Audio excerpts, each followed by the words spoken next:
ঢাকার আশুলিয়ায় একটি মাদ্রাসায় দুই শিক্ষার্থীকে হাত পা বেঁধে মারধরের ঘটনায় শিক্ষক ইব্রাহিমকে আটক করা হয়েছে।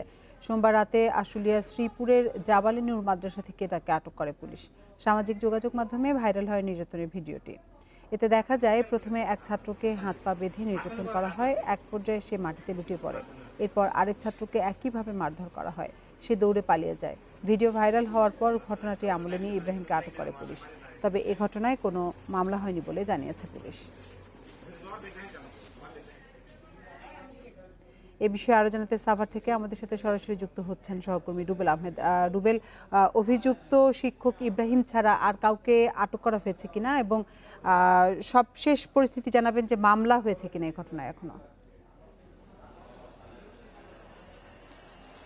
জি দেখুন, এখন পর্যন্ত আমরা যতটুকু খবর পেয়েছি যে যিনি অভিযুক্ত শিক্ষক রয়েছেন ইব্রাহিম, পুলিশ এখন পর্যন্ত তাকেই আটক করেছে এবং এখন পর্যন্ত এই ঘটনায় কোনো মামলা হয়নি। তবে আমি এই বিষয়ে আশুলিয়া থানার পরিদর্শক তদন্ত জিয়াউল হকের সাথে কথা বলেছি। তিনি আমাকে যেমনটি জানিয়েছেন, তিনি বলেছেন যে যে দুই শিক্ষার্থী নির্যাতনের শিকার হয়েছেন তাদের মধ্যে একজন এরই মধ্যে স্বজনদের সাথে গ্রামের বাড়ি টাঙ্গাইল চলে গিয়েছেন এবং অপর যে শিক্ষার্থী তিনি মাদ্রাসাতে অবস্থান করছেন তারও গ্রামের বাড়ি হচ্ছে ঝালকাঠি জেলাতে।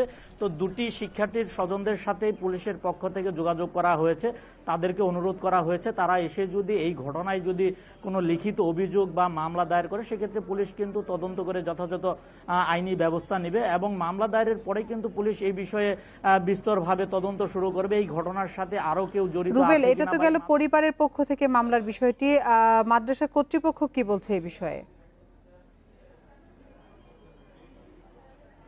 দেখুন, এখন পর্যন্ত আমরা মাদ্রাসা কর্তৃপক্ষের পক্ষ থেকে আনুষ্ঠানিক কোনো বক্তব্য পাইনি। তবে যে শিক্ষক এই ঘটনার সাথে এখন পর্যন্ত পুলিশের হেফাজতে বা আটক হয়েছেন তিনি কিন্তু এই মাদ্রাসার একটি গুরুত্বপূর্ণ দায়িত্ব পালন করতেন বলে আমরা জানতে পেরেছি। মাদ্রাসা অঘোষিতভাবে বলা যায় যে তিনিও এই মাদ্রাসারই একজন কর্তৃপক্ষদের একজন, যার কারণে এখন পর্যন্ত আমরা মাদ্রাসা কর্তৃপক্ষের সাথে আনুষ্ঠানিক কোনো বক্তব্য পাইনি। তবে আমরা চেষ্টা চালিয়ে যাচ্ছি মাদ্রাসা কর্তৃপক্ষের এই বিষয়ে যে তাদের কি ভাষ্য সেটি জানার জন্য। সাভার থেকে জানাচ্ছিলেন আমাদের সহকর্মী।